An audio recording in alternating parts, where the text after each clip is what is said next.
आशा भरी नारी। ये TWR इंडिया की प्रस्तुति है। मुझे एक बहुत अच्छी कहानी सुनना पसंद है। एक अच्छी कहानी हमें दिलचस्प पात्रों और दिलचस्प कथानक की दुनिया में ले जाती है। कभी कभी जब मैं एक फिल्म देखती हूँ तो मैं कहानी के उन हिस्सों को नोट कर लेती हूँ जो मेरे दिल को छू जाते हैं। मेरा मानना है कि एक अच्छी कहानी में दर्शकों के लिए एक संदेश होता है। आप क्या सोचती हैं? ये बिल्कुल सच बात है। संचारक यानी कि वो व्यक्ति जो सूचना, समाचार या विचार आदान प्रदान करता है, अपनी बात को श्रोताओं और पाठकों के लिए सजीव बनाने के लिए कहानी कहने का उपयोग करते हैं।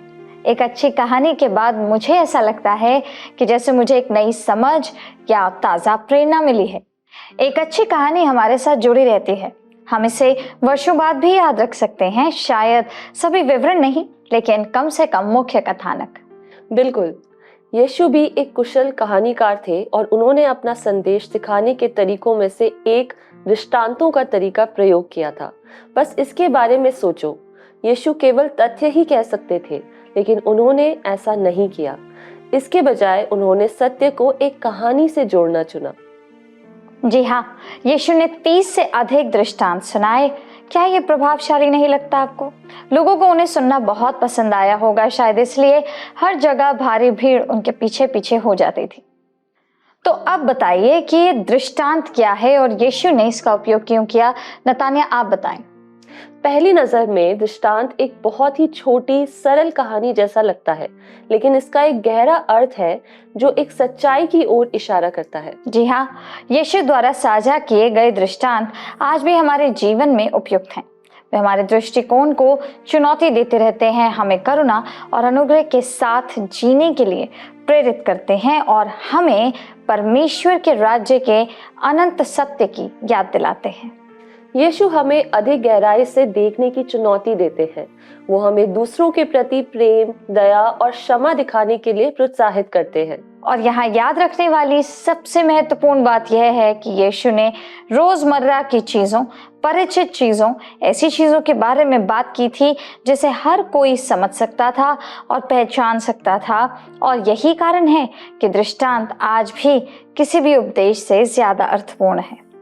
तो आज हम यीशु के बहुत लोकप्रिय दृष्टांत को देखने जा रहे हैं जो मत्ती 25:14 से 30 में दिया गया है, क्योंकि यह उस मनुष्य की सी दशा है जिसने परदेश को जाते समय अपने दासों को बुलाकर अपनी संपत्ति उनको सौंप दी।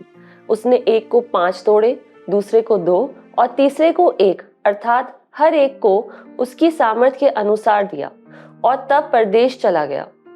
तब जिसको 5 तोड़े मिले थे उसने तुरंत जाकर उनसे लेन देन किया और 5 तोड़े और कमाए। इसी रीति से जिसको 2 मिले थे उसने भी 2 और कमाए, परंतु जिसको 1 मिला था उसने जाकर मिट्टी खोदी और अपने स्वामी के रुपए छिपा दिए। बहुत दिनों के बाद उन दासों का स्वामी आकर उनसे लेखा लेने लगा। जिसको 5 तोड़े मिले थे उसने 5 तोड़े और लाकर कहा, हे स्वामी, तूने मुझे 5 तोड़े सौंपे थे, देख मैंने 5 तोड़े और कमाए हैं। उसके स्वामी ने उससे कहा, धन्य है अच्छे और विश्वास योग्य दास, तू थोड़े में विश्वास योग्य रहा, मैं तुझे बहुत वस्तुओं का अधिकारी बनाऊंगा, अपने स्वामी के आनंद में सहभागी हो। और जिसको 2 तोड़े मिले थे उसने भी आकर कहा, हे स्वामी, तूने मुझे 2 तोड़े सौंपे थे, देख मैंने 2 तोड़े और कमाए। उसके स्वामी ने उससे कहा, धन्य है अच्छे और विश्वास योग्य दास, तू थोड़े में विश्वास योग्य रहा, मैं तुझे बहुत वस्तुओं का अधिकारी बनाऊंगा, अपने स्वामी के आनंद में सहभागी हो। तब जिसको 1 तोड़ा मिला था उसने आकर कहा, हे स्वामी, मैं तुझे जानता था कि तू कठोर मनुष्य है, तू वहां काटता है जहां तूने बोया नहीं है और जहां तूने कोई बीज नहीं डाला वहां फसल बटोरता है। सो मैं डर गया और जाकर तेरा तोड़ा मिट्टी में छिपा दिया। देख, जो तेरा है वो ये है। उसके स्वामी ने उससे उत्तर दिया कि हे दुष्ट और आलसी दास, जब ये तू जानता था कि मैं बिन बोए काटता हूँ और जहां मैंने बीज नहीं बोए वहां से फसल बटोरता हूँ, तो तुझे चाहिए था कि मेरा रुपया साहूकारों को दे देता, तब मैं आकर अपना धन ब्याज समेत ले लेता। इसलिए वो तोड़ा उससे ले लो और जिसके पास 10 तोड़े हैं उसको दे दो, क्योंकि जिस किसी के पास है उसे और दिया जाएगा और उसके पास बहुत हो जाएगा, परंतु जिसके पास नहीं है उससे वो भी जो उसके पास है ले लिया जाएगा। और इस निकम्मे दास को बाहर के अंधेरे में डाल दो, जहां रोना और दांत पीसना होगा। तो संक्षेप में अगर कहें तो एक आदमी जो यात्रा पर जाने के लिए तैयार हो रहा था, वो एक दास को 5 तोड़े देता है, दूसरे को 2 और तीसरे को 1 देता है, ताकि वो अपनी क्षमता के अनुसार उनकी देखभाल कर सकें। जी हाँ, हमें ये प्रश्न पूछने की आवश्यकता है बहनों कि यदि हम इस कहानी को आज के संदर्भ में रखें तो 1 तोड़े का मूल्य कितना होगा? देखा जाए तो उन दिनों 1 तोड़े का मूल्य लगभग 10,000 दिनारी के बराबर था। दिनारी एक रोमन सिक्का था। प्रत्येक दिनारी के मूल्य की गणना एक दिनारी में मौजूद चांदी के अनुसार की जाती है। एक दिनारी में मौजूद चांदी 265.83 रुपए के बराबर होती है। ये वाकई दिलचस्प है। तो कहानी में अगली बात ये होती है कि वो जो स्वामी है वो वापस आ जाता है। उसे पता चलता है कि पहला नौकर उसके पैसे लेकर खाली नहीं बैठा, बल्कि वापस आया और उसे 5 तोड़े और दिए। दूसरा नौकर भी 2 और तोड़े लेकर वापस आता है। क्या आप उस आदमी की प्रतिक्रिया की कल्पना कर सकते हैं? बिल्कुल। देखिए, पवित्र शास्त्र में हमें यह बताया गया है कि उसके स्वामी ने उससे कहा कि धन्य है अच्छे और विश्वास योग्य दास, तू थोड़े में विश्वास योग्य रहा, मैं तुझे बहुत वस्तुओं का अधिकारी बनाऊंगा। अपने स्वामी के आनंद में सहभागी हो, जो कि निश्चित रूप से अविश्वसनीय है। बिल्कुल सही कहा आपने, लेकिन कहानी जारी रहती है। फिर तीसरा नौकर अपने स्वामी के सामने आता है और 1 तोड़े को लौटा दिया जो उसे दिया गया था, बिना राशि बढ़ाए, और वो करने में विफल रहता है जो स्वामी ने उसे करने के लिए कहा था। और हाँ, स्वामी बिल्कुल भी खुश नहीं है। यहाँ तक कि तीसरे नौकर के पास जो 1 तोड़ा था वह भी उससे ले लिया गया और पहले नौकर को दे दिया गया। बहनों, तोड़ों के दृष्टांत से कई सबक सीखे जा सकते हैं। ये आज भी उतना ही प्रासंगिक है जितना हजारों साल पहले था। हम में से बहुत से लोग सोचते हैं कि जो लोग प्रतिभाशाली पैदा होते हैं वे बिना अधिक प्रयास किए आसानी से सफल हो जाते हैं, और जो लोग प्रतिभाशाली पैदा नहीं होते वे जीवन में कभी कुछ अच्छा हासिल नहीं कर पाते। लेकिन ये सच नहीं है। प्रतिभाशाली लोगों को भी आगे बढ़ने के लिए कड़ी मेहनत करनी होती है। आइए भारत के सबसे लोकप्रिय शो में से एक इस वीडियो को देखें। एक भारतीय हिंदी भाषा प्रतिभा शो श्रृंखला है। इसमें हर साल लाखों प्रतियोगी हिस्सा लेते हैं, लेकिन कोई एक व्यक्ति या समूह ही जीतता है। पिछले साल 2023 में छत्तीसगढ़ की अबूझमाड़ मलखंब एवं खेल अकादमी ने डंडे का उपयोग करके अपने मलखंब कृतियों से 10वां सीजन जीता था।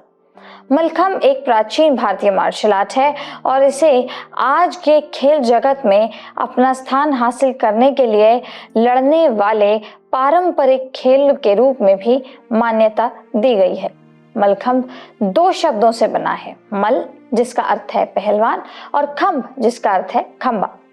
जिम्नास्टिक लकड़ी के खंबे एक बेंत या केवल एक रस्सी पर हवाई योग आसन करता है।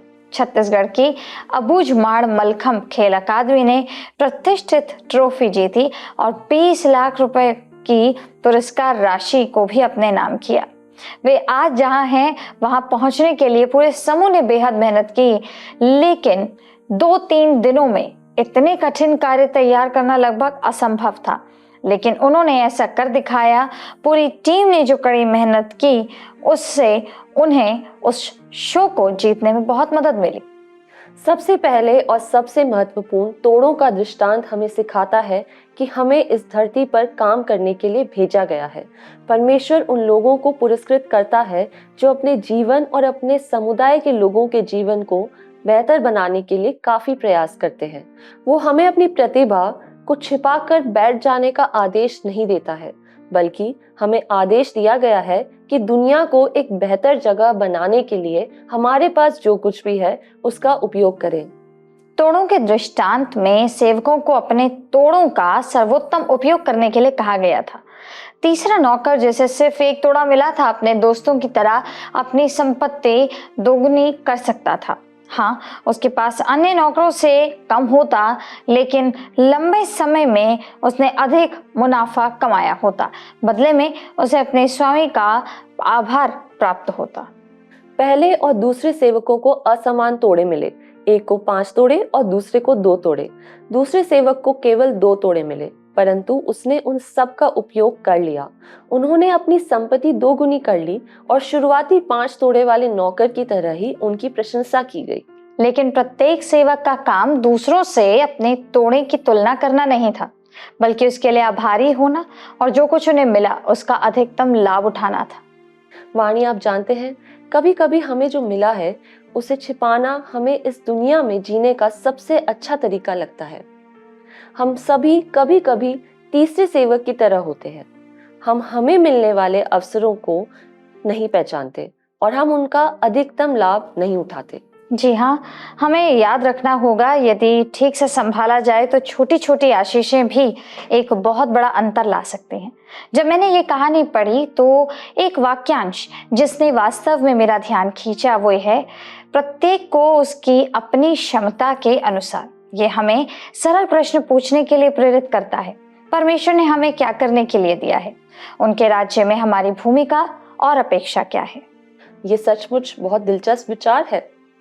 याद रखें, यीशु ने दृष्टांत की शुरुआत ये कहकर की थी कि स्वर्ग का राज्य कैसा है। परमेश्वर ने हमें हमारी क्षमता के अनुसार जिम्मेदारी दी है। हम में से कुछ के पास अधिक जिम्मेदारी हो सकती है। अगर परमेश्वर ने हमें पूर्ण समय क्षमता में ऐसा करने के लिए बुलाया है तो, लेकिन हम में से कई लोगों को हर दिन निभाई जाने वाली विभिन्न भूमिकाओं में सेवा करने के लिए बुलाया जाता है। हम जो भी भूमिका निभाते हैं, फिर चाहे वो माँ की हो, पत्नी, शिक्षक, डॉक्टर, गृहिणी, चर्च के सदस्य, मालिक, व्यवसायी, महिला, पड़ोसी के रूप में, हमें परमेश्वर हमारी क्षमताओं के अनुसार जिम्मेदारी देता है। हमें अपने आप से ये पूछने की जरूरत है कि क्या ऐसा कुछ है जिसके लिए हम प्रतिभाशाली हैं? क्या हमें नृत्य या खेल का शौक है, या क्या हम बोलने या नेतृत्व करने में प्रतिभाशाली हैं, या क्या हमें जानवरों के साथ काम करने या चीजें बनाने में आनंद आता है? हर किसी में कुछ निश्चित प्रतिभाएं होती हैं या परमेश्वर द्वारा दिए गए वरदान होते हैं जिनमें वे कुशल होते हैं।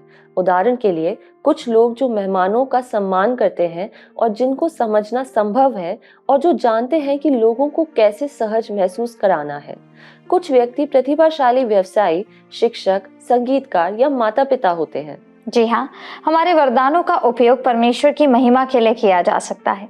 परमेश्वर के लिए अपनी प्रतिभाओं का उपयोग करने से हम दूसरों की मदद करके और अपने आसपास की दुनिया में सुधार करके उनके राज्य के काम का हिस्सा बन सकते हैं। पहला कुरिन्थियों 12 में पौलुस मसीह की देह के सदस्यों की तुलना शरीर के विभिन्न भागों से कर रहा है। भले ही प्रत्येक भाग एक अलग उद्देश्य को पूरा करता है और एक अलग कार्य करता है, सभी समस्त रूप से महत्वपूर्ण है और शरीर के ठीक से काम करने के लिए भी आवश्यक है। हमारी प्रतिभा के साथ भी ऐसा ही है। वे सभी अलग अलग हैं, लेकिन प्रत्येक एक उद्देश्य पूरा करता है। जी हाँ, बाइबल हम मसीहों को हमारे परमेश्वर द्वारा दिए गए वरदान के वफादार प्रबंधक बनने के लिए प्रोत्साहित करती है। ऐसे कई उदाहरण हैं कि कैसे प्रतिभाओं का उपयोग परमेश्वर की महिमा दिखाने के लिए किया जा सकता है। यदि हम शिक्षण में प्रतिभाशाली हैं तो शायद हम अपनी प्रतिभा का उपयोग अपने चर्च में संडे स्कूल की कक्षा को पढ़ाने में मदद करने के लिए कर सकते हैं। यदि हम एक कलाकार हैं तो हम अपनी प्रतिभा का उपयोग ऐसी कला बनाने में कर सकते हैं जो उन घटनाओं को दर्शाती है जिनसे लोग जुड़ सकते हैं। बहनों, हम में से कुछ लोगों को दूसरों के साथ बातचीत करना आसान लग सकता है। हम उस वरदान का उपयोग किसी अकेले व्यक्ति से दोपहर के भोजन के लिए पूछने पर विचार कर सकते हैं। यहाँ तक कि लोगों के लिए भोजन तैयार करना भी प्रतिभाओं का उपयोग करने का एक व्यावहारिक तरीका हो सकता है। कहीं ना कहीं आपने बिल्कुल ठीक कहा नतान्या। मुझे याद है कि हमारे चर्च की एक बुजुर्ग महिला जब भी जानती थी कि कोई बीमार है या जरूरतमंद है तो हमेशा भोजन का एक डिब्बा उनके घर जरूर पैक करके भेजती थी। यह एक बहुत ही सरल भाव का प्रदर्शन था, लेकिन कई लोगों के लिए इसका कुछ अलग मतलब था और कई लोगों के लिए बहुत गहरा मतलब भी था। सही बात कही आपने। परमेश्वर की सेवा करने और अपने दैनिक जीवन में अपने वरदानों का उपयोग करने के अवसरों की तलाश करें। रोजमर्रा की जिंदगी में अवसर आने पर हम प्रकाश फैला सकते हैं और सुसमाचार की सच्चाई साझा कर सकते हैं। चर्च का सबसे महत्वपूर्ण विचार यह है कि हम शायद 5 तोड़े वाले व्यक्ति जितना नहीं कर पाएंगे, लेकिन परमेश्वर ने हमें जो प्रतिभाएं दी हैं, हम फिर भी उनमें योगदान दे सकते हैं, कर सकते हैं, और वह उतना ही प्रसन्नतापूर्ण होगा। एक बार नीलामी हुई और कई ग्राहक बोली लगाने और विभिन्न वस्तुएं खरीदने आए। एक पुराने वायलिन को छोड़कर सभी वस्तुएं बिक गई। नीलामीकर्ता ने उपकरण उठाया और कहा, अगर किसी को दिलचस्पी है तो मैं इसे केवल $100 में बेचूंगा। कमरे में शांति थी और थोड़ी देर बाद नीलामीकर्ता को एहसास हुआ कि कोई भी वायलिन लेने के लिए पैसे देने को तैयार नहीं था। इसलिए उन्होंने कीमत घटाकर $80 कर दी। इससे भी कोई खरीदार प्रोत्साहित नहीं हुआ और ना ही कोई आगे बढ़ा। हताशा में उसने कीमत घटाकर $50 और फिर अंततः $20 कर दी। अंत में पीछे बैठे एक वृद्ध सज्जन ने अपना हाथ उठाया और पूछा, क्या मैं कृपया वायलिन देख सकता हूँ? नीलामीकर्ता ने उत्तर दिया, हाँ निश्चित रूप से आप देख सकते हैं। वृद्ध व्यक्ति अपनी सीट से उठा, वायलिन उठाया, उसे ध्यान से देखा, अपना रुमाल निकाला और लकड़ी के वायलिन को झाड़ा और उसे साफ किया। फिर उसने धीरे धीरे प्रत्येक तार के सुर ठीक करना शुरू किया। फिर उसके बाद उसने उस पुराने वायलिन को अपनी ठोड़ी और बाएं कंधे के बीच रखा, बो उठाया और संगीत बजाना शुरू कर दिया। आवाज जादुई थी, हर कोई दंग रह गया। किसी ने नहीं सोचा था कि इस पुराने वायलिन से भी कभी इतना सुंदर संगीत निकल सकता है।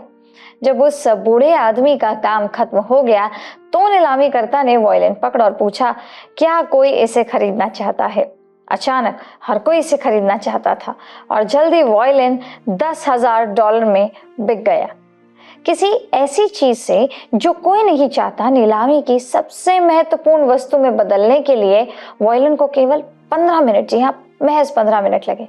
पुराने वायलिन की तरह हमारा जीवन बहुत अधिक मूल्यवान नहीं लग सकता, लेकिन अगर हम इसे यीशु मसीह को सौंप देंगे तो वह हमारे माध्यम से सुंदर गाने बजाने में सक्षम होंगे, जो दुनिया का ध्यान आकर्षित करेंगे ताकि हर कोई उसे सुनना चाहे। ये वाकई सुंदर और बहुत अर्थपूर्ण था। हमें अपने जीवन में और दूसरों में बदलाव लाने के लिए केवल यीशु की आवश्यकता है। बिल्कुल ठीक कहा आपने। एक दृष्टांत का एक और दिलचस्प बिंदु मालिक यानी कि वो स्वामी की अचानक वापसी है। यह हमें याद दिलाता है कि हमारा स्वामी यीशु एक दिन वापस जरूर आएगा और हमें उसे अपना हिसाब देना होगा। मालिक ने अपने आने की घोषणा नहीं की है, वह बहुत समय बाद वापस आएगा। यीशु के साथ भी वैसा ही होगा, थोड़ी देर बाद वो वापस आ जाएगा। यीशु के वापस आने पर हम क्या करना चाहेंगे? उम्मीद है इसका उत्तर ये होगा कि उसने हमें जो सौंपा है उसे लिया जाए और उसे अपने आसपास के लोगों के साथ साझा किया जाए। जी हाँ, जब हमने पूरी कहानी पढ़ी तो दासों को 2 अलग अलग प्रतिक्रियाएं दी गई। उनमें से 2 ने सुना, धन्य है अच्छे और विश्वास योग्य दास। एक ने सुना, दुष्ट और आलसी दास। इसीलिए इस बात पर ध्यान देना बहुत महत्वपूर्ण है कि हम उस जिम्मेदारी के साथ क्या करते हैं जो परमेश्वर ने हमें दी है, ना कि इस बात पर कि परमेश्वर ने हमें कितनी जिम्मेदारी दी है। उसके स्वामी ने उससे कहा, धन्य है अच्छे और विश्वास योग्य दास, तू थोड़े में विश्वास योग्य रहा, मैं तुझे बहुत वस्तुओं का अधिकारी बनाऊंगा।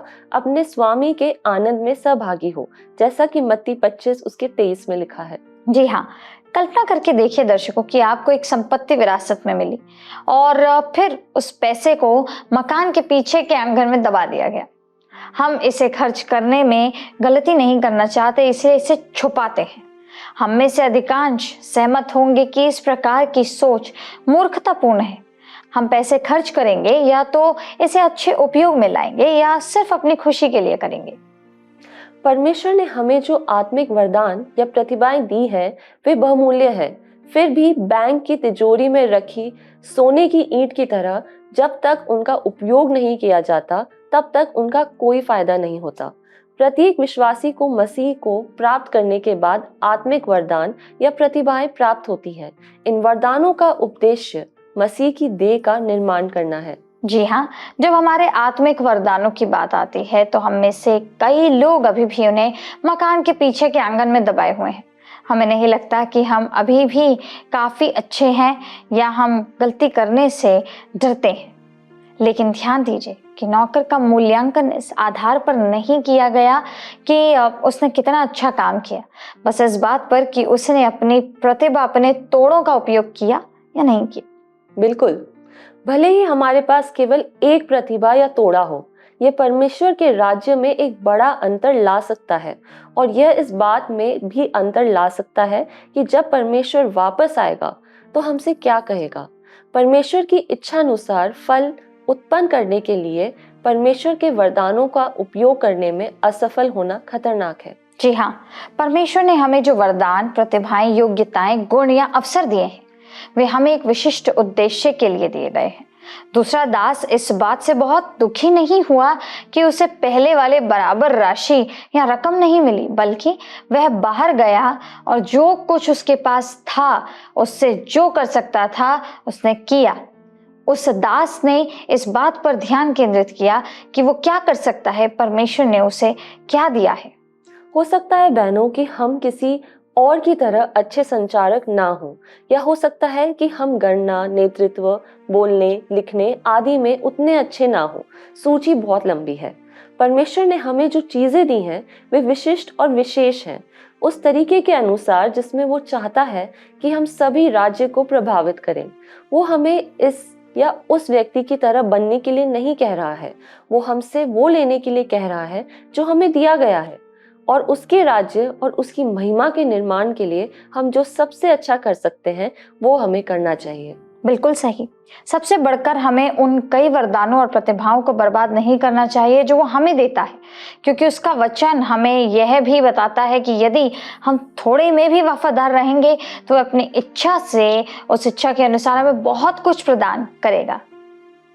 हम पहला कुरिन्थियों 15:58 के साथ समाप्त करना चाहेंगे।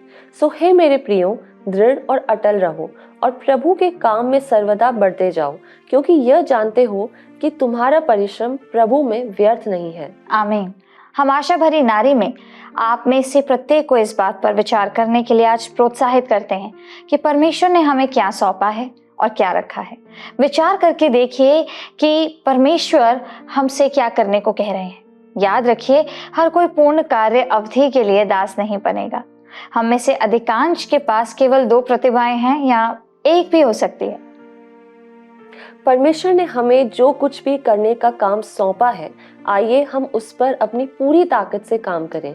हम सबसे अच्छे बने और परमेश्वर के राज्य के लिए वो सब कुछ करें जो हम कर सकते हैं। ये सब उपयोगी होगा। परमेश्वर आप सबको निर्णय लेने और कदम उठाने के लिए मदद करे। आइए प्रार्थना करें।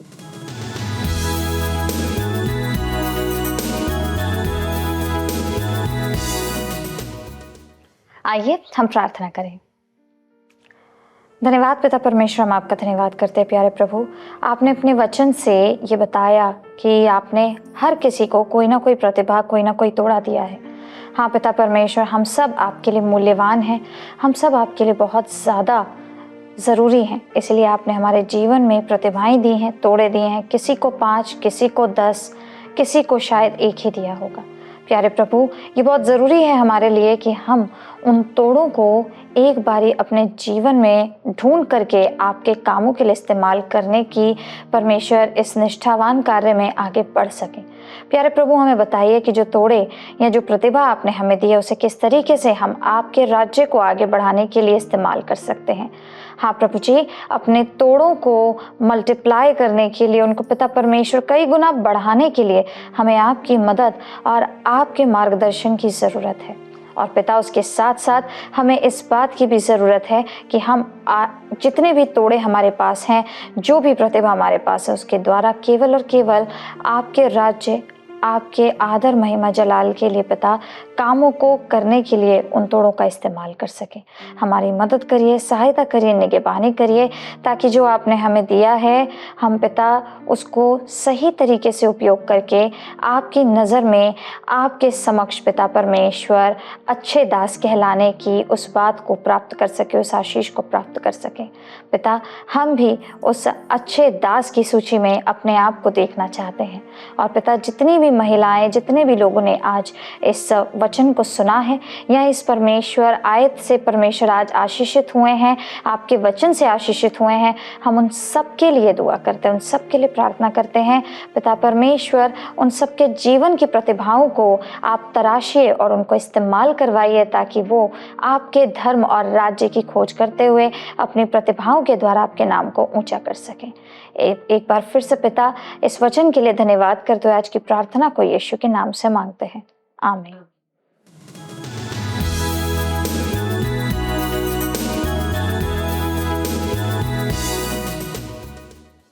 तो बहनों, हम आशा करते हैं कि अब आज के कार्यक्रम से प्रोत्साहित हुए होंगे। और अगर आपको आज का कार्यक्रम पसंद आया है तो स्क्रीन पर मौजूद नंबर पर मिस्ड कॉल जरूर दीजिए। हम अगले सप्ताह आपसे फिर इसी समय इसी जगह वापस मिलेंगे। तब तक के लिए परमेश्वर आपको आशीष दे।